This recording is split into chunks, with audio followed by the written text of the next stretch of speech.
Salut, salut! Une petite vidéo comme prévu en réponse aux commentaires ci-dessus et à quelques autres que j'ai reçus quand j'ai posté il y a quelques jours le rendement sur 10 ans, l'évolution du CAC 40, du S&P 500, de l'immobilier et du livret A. Certains m'ont demandé mes sources sont écrites sur la vidéo, mais c'est vrai que c'est un peu transparent. Donc encore une fois, mes sources c'est ABC Bourse, Moneyvox et Nexity.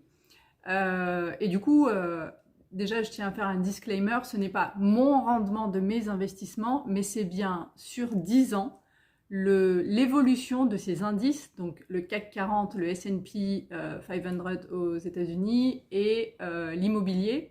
Et j'ai mis en perspective le livret A pour montrer que l'épargne, sauf si c'est pour faire votre épargne de secours en cas de coup dur, ce n'est pas là où il faut stocker votre argent. En fait, il faut l'investir pour qu'il travaille pour vous. Une personne me demandait, oui, ok, c'est très bien, mais comment on fait et qu'est-ce qu'on achète? Alors, déjà, je vais vous dire, je vais jamais ici en vidéo vous conseiller une action, un placement financier. Non. Chaque personne doit faire ses recherches en fonction de sa tolérance au risque, quel type d'investisseur vous êtes. Est-ce que vous êtes une personne qui veut juste investir pour, à minima, avoir un petit peu de rendement, mais sans prendre trop de risques? Ou est-ce que voilà, vous vous dites, je mise tout, je veux un rendement super élevé et quitte à ce que ce soit risqué, je suis prêt à prendre le risque. Jamais je vous donnerai des conseils de placement financier parce que ça dépend vraiment de chacun. Et s'il vous plaît, ne suivez jamais aucun conseil financier de qui que ce soit, c'est encore pire sur les réseaux sociaux, sans avoir fait vos propres recherches. Ça, je le dis, je le redirai sur ce compte, sur la chaîne YouTube. Faites toujours vos propres recherches et n'investissez jamais sans avoir compris dans quoi vous investissez. N'investissez pas parce que votre frère, votre tante, votre je sais pas qui vous a dit « Ah, c'est un super placement, tu devrais y aller ». Non. C'est le meilleur moyen pour perdre votre argent, pour rien comprendre et pour vous faire enfler. Donc, en réponse aux commentaires, qu'est-ce qu'on achète? Malheureusement, je ne vais pas pouvoir vous aider parce que je ne vous connais pas, je ne connais pas votre situation financière, je ne sais pas du tout, est-ce que vous avez des dettes, est-ce que vous n'avez pas de dettes, quelle est votre situation actuelle, est-ce que vous travaillez, est-ce que vous avez de l'argent de côté, est-ce que vous avez une épargne, combien vous êtes prêt à investir, est-ce que vous savez, est-ce que vous connaissez les types de placements? Tout ce que je peux vous conseiller, et c'est peut-être pas le conseil que vous voulez, mais c'est de faire vos recherches. Moi, quand j'ai commencé à investir, la bourse me faisait super peur parce qu'effectivement, c'était la bourse, il y a plein de gens qui perdent de l'argent et tout, donc qu'est-ce que je fais? L'immobilier, ça me faisait un peu moins peur et du coup, j'y suis allée en premier. Mais j'ai fait mes recherches et heureusement que j'avais des personnes, ce que j'appelle des mentors, qui m'ont aidé indirectement parce que c'est des personnes qui ont écrit des livres ou qui ont des chaînes YouTube ou qui ont voilà, et que j'ai consommé leur contenu, j'ai consommé leurs livres, j'ai compris, j'ai fait mes recherches, etc. Et ces personnes-là disaient effectivement, n'investissez pas dans ce que vous ne comprenez pas, faites vos recherches, comme ça va vous donner une éducation financière, vous allez améliorer votre connaissance et en améliorant votre connaissance, forcément vous allez améliorer vos investissements. Donc quand on est frileux, qu'on n'a jamais investi, qu'on ne sait pas par où commencer, la première chose à faire c'est connaître sa stratégie d'investissement. Qu'est-ce qu'on veut? Pourquoi est-ce qu'on veut investir? Il ne faut pas suivre n'importe qui sur les réseaux sociaux parce qu'il vous dit d'investir, il faut investir. Non. Pourquoi? Quelle est votre stratégie? Est-ce que vous avez une stratégie à court terme, moyen terme, long terme?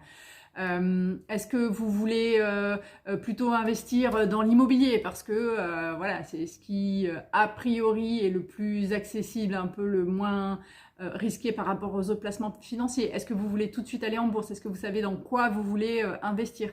Donc, faites vos recherches, vraiment faites vos recherches, vous ne le regretterez pas, c'est une connaissance que vous garderez à vie. Et aujourd'hui, on ne peut pas dire qu'on n'a pas l'info. Il y a encore 10 ans, je veux bien entendre cette excuse-là, mais aujourd'hui, c'est pas possible. Il y a énormément de livres, il y a énormément de podcasts, il y a énormément de chaînes YouTube sérieuses. Tout le monde n'est pas sérieux sur les réseaux sociaux aussi. S'il vous plaît, faites vos recherches sur les personnes que vous suivez et qui vous influencent et dont vous suivez les conseils. Donc, définir votre stratégie. Une fois que vous avez défini votre stratégie, là, vous allez commencer à voir les possibilités de placement. Alors, si vous allez voir votre banquier, il va vous proposer effectivement assurance vie parce que c'est un investissement sécurisé, etc. Tout va dépendre de votre objectif. Est-ce que vous voulez ne pas travailler jusqu'à 65 ans et prendre votre retraite 10 ans avant, 15 ans avant? Dans ce cas-là, votre stratégie va être différente que si vous voulez juste continuer à travailler jusqu'à l'âge de la retraite et avoir à la retraite un complément de revenus grâce à vos investissements. Si vous êtes si vous avez la trentaine d'années et que vous vous dites moi je travaille encore 5 ans et après bam je veux vivre de mes investissements, la stratégie sera pas du tout la même. Donc déjà comprenez.